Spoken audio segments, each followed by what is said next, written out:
Great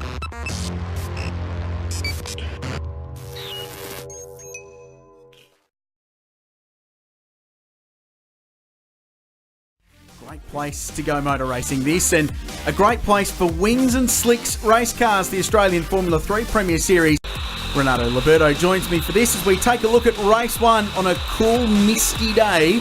So Tim Macro, who is the Formula 3 lap record holder here, and of course the most successful driver in the category's history, over 15 years or so, starts this one from pole. Chris Anthony alongside them. Only 3/10 between the two of them in qualifying.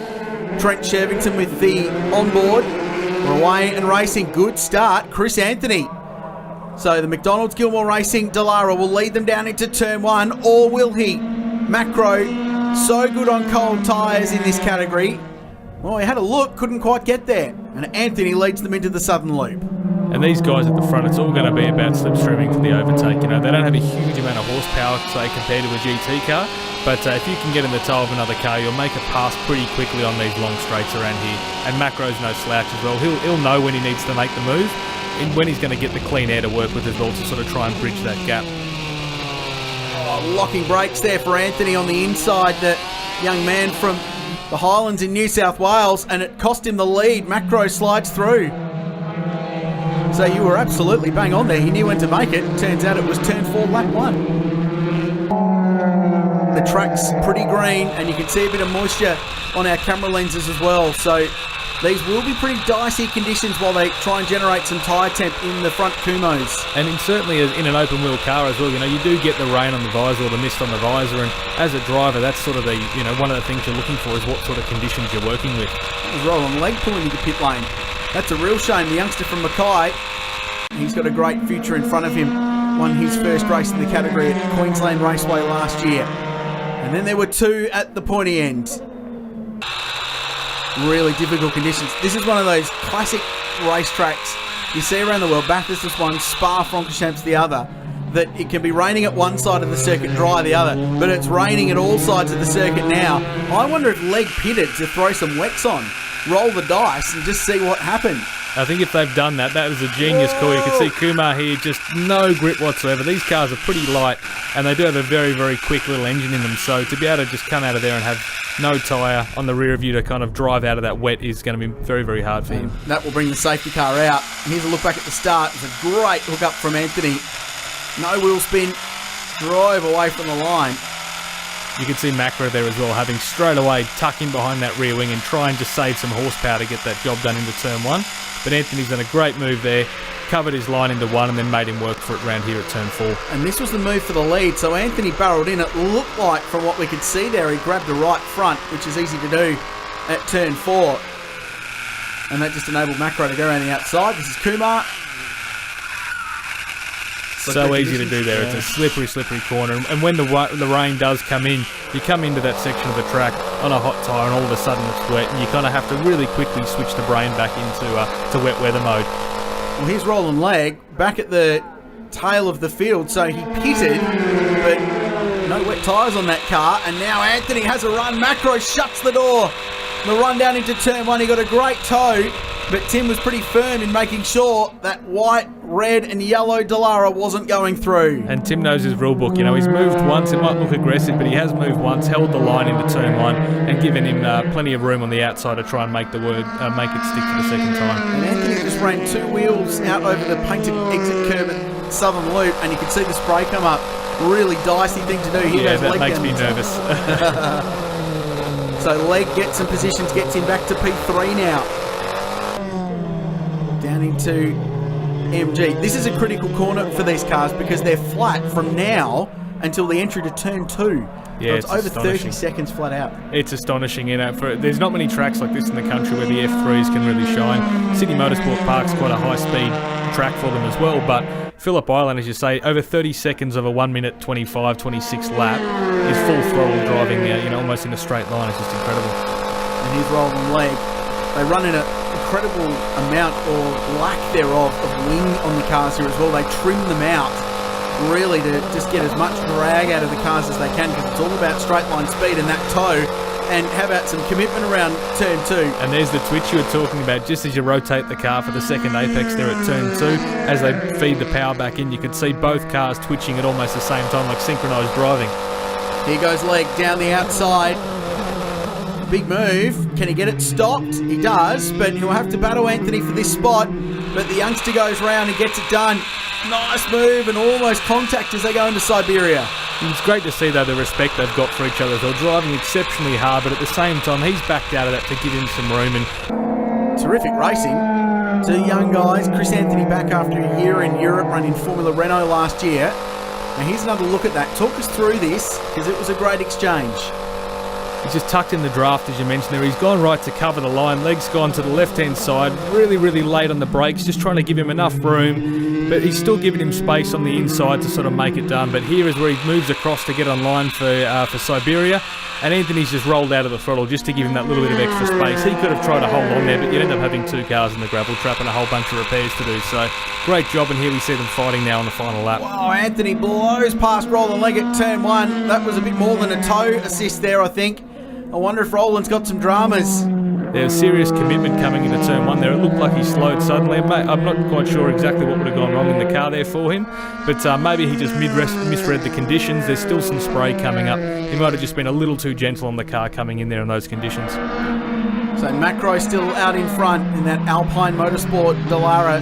Denny Rumble, who started out racing in the category, since become a team owner and put Macro in that car to work with his engineer and develop that little program they've got going on there.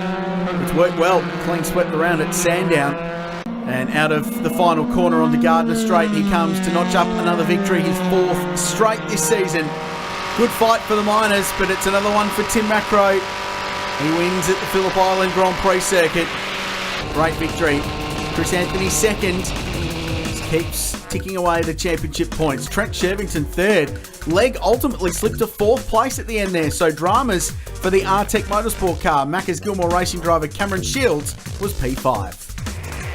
And so race 2, the Australian F3 series here at Phillip Island, reversed the top 4 from race 1 is how we generate the grid for this one. So Tim Macro, Renato Liberto, having done all that hard work, now starts this one from P4. Look, he'll be heartbroken, but also at the same time, he knows he's got to get the job done as early as possible to get that same margin to work with again. There's Shields, Anthony in front. Away we go. Trent Shervington from pole. Another good start from Chris Anthony. He's got that car hooked up off the line.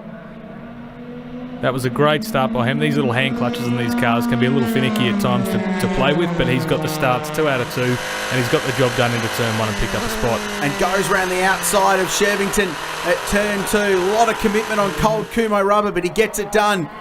So Macro still P4, crucially for the motor race. He's got some work to do in this one. And not the longest of races either, so he really needs to get his head down and really focus on moving forward now through the group. But he's no slouch in these cars. He'll figure out a way to get past. He's just probably watching the 2 guys in front, figuring out exactly who's going to give who room, and then work his way through it at the first opportunity. Roland Leg, R-Tech Motorsport. Macro still 4th. Cameron Shields, the youngster behind him, graduate out of Australian Formula Ford last year. Joined the Errol Gilmore School of Racing. We brought up some pretty talented young drivers through that squad over the last couple of years. Here's Leg looking back. Watch Macro in the behind here, just looking for that toe from the car.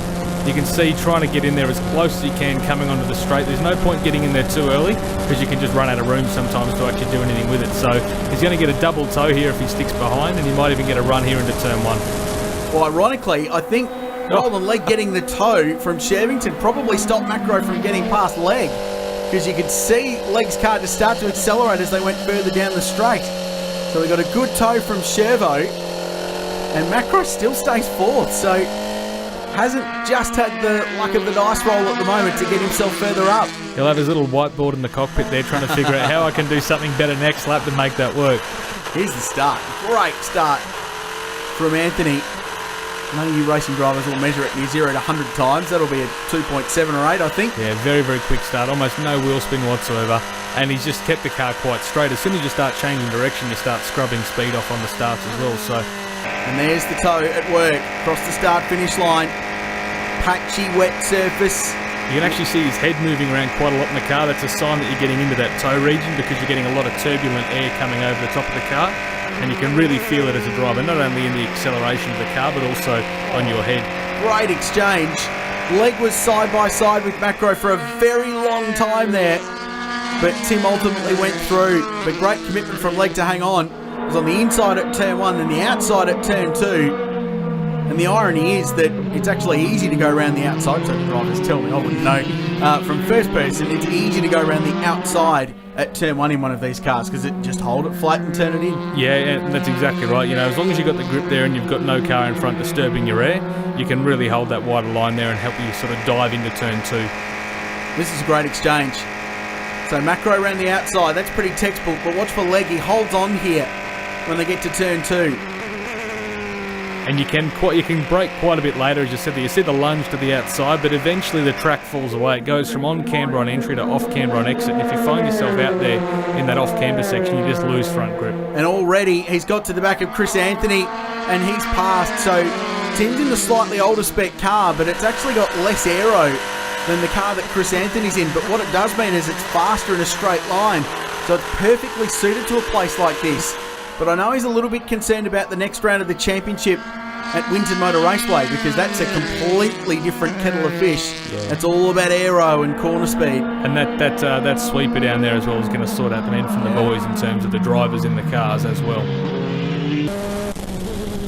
You can actually hear as well, they're super late on the brakes in these cars. You know, they're very light cars and they've got quite a lot of tyre for their size, and it might look like compared to some of the other cars they're braking incredibly late, but you know, these things are light. They do stop, they do turn incredibly well, and they do pull very high G in the corners. You can actually see, there's some footage before of Macro from the outside. You can see him tilting the head into the cockpit as well, just to give the neck a bit of a rest. Oh, hello, down the inside, Chevo gets the pass done for the final spot on the podium. This great move by Trent Shervington. Dive bomb down the inside at MG. Textbook stuff. Macro's going to get the win. Commanding stuff from the Alpine Motorsport driver on home turf. He's 2 from 2 at the island. And this is pretty close. And Roland Leggs actually dropped 2 spots out of that exchange because Cameron Shields has gone through as well. So he wins the national class but gets himself 4th out right there as well. Great battle, great fight. Not sure what happened to Roland Legg, but it's all Tim Macro out in front. Anthony led early, finishes 2nd, and Trent Shervington with a great drive. He's on the podium in 3rd. So let's have a look at highlights now of race 3 a little bit later on the afternoon. Great start from Tim Macro. Finally, took him 3 races, but he finally got the better start. Yeah, that's an exceptional start. Actually, if you look, he's 3 or 4 car lengths in front by turn 1. He's done a really good job there to get the car hooked up. And I think as the last races have shown, a bit of a moment there on the exit of 2. So that was Trent Shervington. Wild moment. Caught the curb on the outside and spun the car. He rejoined at the back of the field. But that was huge. On the restart, it was pretty frenetic stuff. So Macro under attack from Anthony, Legg and Cameron Shields behind. And a great little exchange. As the lead car in a restart, you always want to try and respect what you're told in the driver's briefing. You don't want to get too much of a gap on the roll if you can. But at the same time, in these cars, you're going to end up being towed by the second place into turn 1, and that's exactly what we've seen Christopher do there. Great move by him.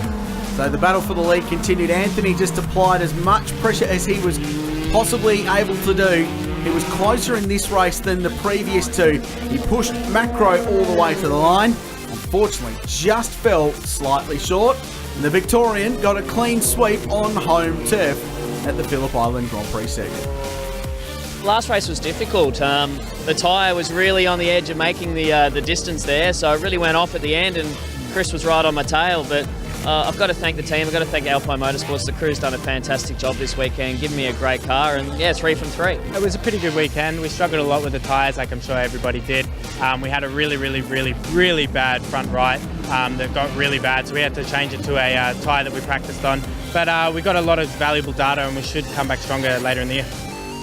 So 2 rounds down, 5 to go in the Australian Formula 3 Series this year. It's Tim Macro now with a slightly more comfortable lead in the driver's standings, but Chris Anthony, Trent Shervington and indeed Roland Legg all within close company. And in the national class, Cameron Shields leads Nathan Kumar, but that fight too is pretty close. The next round for F3 at Winton Motor Raceway with the Shannons Australian Motor Racing Nationals.